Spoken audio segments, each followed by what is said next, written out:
Assalamualaikum warahmatullahi wabarakatuh. Saatnya kita lanjutkan materi terakhir dalam mata kuliah hukum perdagangan internasional, yaitu dispute settlement atau penyelesaian sengketa di dalam kegiatan perdagangan internasional.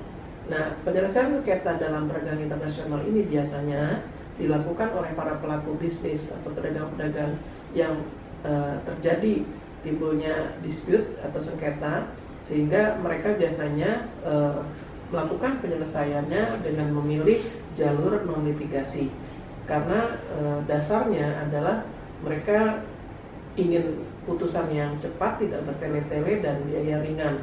Kalau lewat litigasi ini cukup panjang alurnya, sehingga biasanya choice of law dalam kontrak para pelaku bisnis di dalam kegiatan perdagangan internasional itu akan memilih penyelesaian sengketa melalui non litigasi. Nah, di dalam penyelesaian sengketa perdagangan internasional ini terjadi timbul transaksi, misalnya di dalam masalah-masalah timbulnya transaksi hubungan perdagangan tentang sale of goods atau jual beli barang yang mungkin adanya one prestasi atau tidak sepakatnya para pihak dalam melaksanakan kontrak, kemudian tentang pengiriman dan penerimaan barang yang mungkin terjadi klaim atas kerusakan atau cacatnya barang yang dikirim. Kemudian timbulnya sengketa dari produksi barang dan jasa yang diproduk atau yang diproduksi oleh suatu negara, mungkin misalnya tidak sesuai dengan permintaan dari pihak konsumen. Nah, atas dasar ini para pelaku bisnis timbullah sengketa. Semestinya mereka biasanya sudah harus memasukkan penyelesaian sengketa perdagangan internasional itu, pilihan yang mereka akan menggunakan dalam penyelesaian sengketa itu apa. Nah, biasanya dilakukan dan dibuat di dalam kontrak dagang internasionalnya bahwa mereka memilih jalur non litigasi atau melalui lembaga arbitrase yang dikelola oleh Kamar Dagang Internasional masing-masing negara. Nah, sengketa pada perdagangan internasional ini kerap kali didahului dengan penyelesaian melalui negosiasi. Ya, nah kalau tahap negosiasi ini kemudian gagal, baru mereka menempuh jalur melalui lembaga arbitrase. Atau sebelum arbitrase bisa juga setelah negosiasi gagal, mereka akan meminta pihak mediator untuk sengketa antara pedagang dengan pembeli. Ya, di dalam perdagangan internasional itu selalu kalau dalam perdagangan internasional terlibatlah negara asing.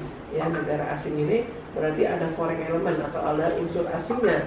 Nah, kalau dia ada unsur asing, berarti dia akan dilihat berdasarkan kontrak yang dibuat oleh para pihak. Nah, prinsip-prinsip di dalam penyelesaian sengketa perdagangan internasional itu adanya prinsip kesepakatan dari para pihak atau konsensus atau komitmen dari para pelaku perdagangan internasional.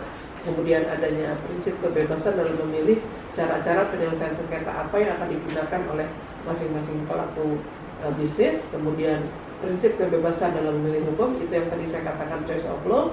Kemudian prinsip good faith atau itikat baik dari para pelaku bisnis yang bersengketa, dan prinsip yang terkait dengan local remandset, ya, di mana di sini adanya prinsip yang memang harus diselesaikan berdasarkan hukum yang diterapkan dari masing-masing negara.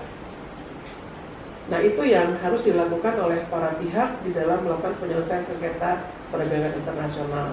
Dan oleh karenanya selalu di dalam perdagangan internasional itu, dalam kontraknya itu akan disebutkan di dalam pasal-pasal terakhir, biasanya akan menyebutkan para pihak akan memilih pilihan apa dalam penyelesaian apabila timbul sengketa di antara para pihak. Apakah menggunakan hukum dari salah satu negara yang terlibat, atau menggunakan lembaga non litigasi. Nah, biasanya yang terjadi adalah di mana kalau tidak disebutkan, maka akan menggunakan pilihan mungkin berdasarkan mata uang yang digunakan atau bahasa yang digunakan di dalam kontrak. Nah, oleh karenanya dalam penyelesaian perdagangan internasional ini, para pihak diwajibkan membuat salah satu pasal di dalam kontraknya menyebutkan pilihan hukum apa yang akan digunakan untuk menyelesaikan sengketa perdagangan internasional. Nah, itu yang terjadi dalam penyelesaian sengketa dagang internasional. Nah, nanti kalau mereka memilih lembaga arbitrase, maka kemudian lembaga arbitrase itu di masing-masing negara atau misalnya di salah satu negara itu akan berkoordinasi dengan Kamar Dagang Internasional di negara tersebut yang akan menerapkan hukum yang berlaku di negara tersebut. Dan nanti akan ditunjuk arbiter, ya, apakah 1 ataukah 3. Ya, biasanya kalau masalahnya cukup kompleks itu akan ditunjuk 3 arbiter. Tapi kalau masalahnya nggak terlalu kompleks, cukup masalah yang sifatnya bisa diselesaikan oleh 1 arbiter saja, maka cukup dilakukan oleh 1 orang arbiter.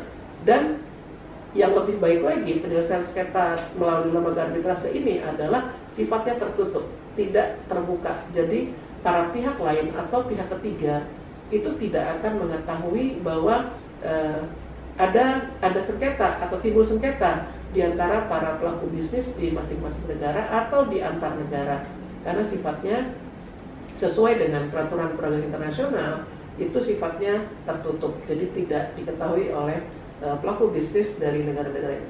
Nah, demikian materi yang saya bisa sampaikan. Saya ucapkan terima kasih. Assalamualaikum warahmatullahi wabarakatuh.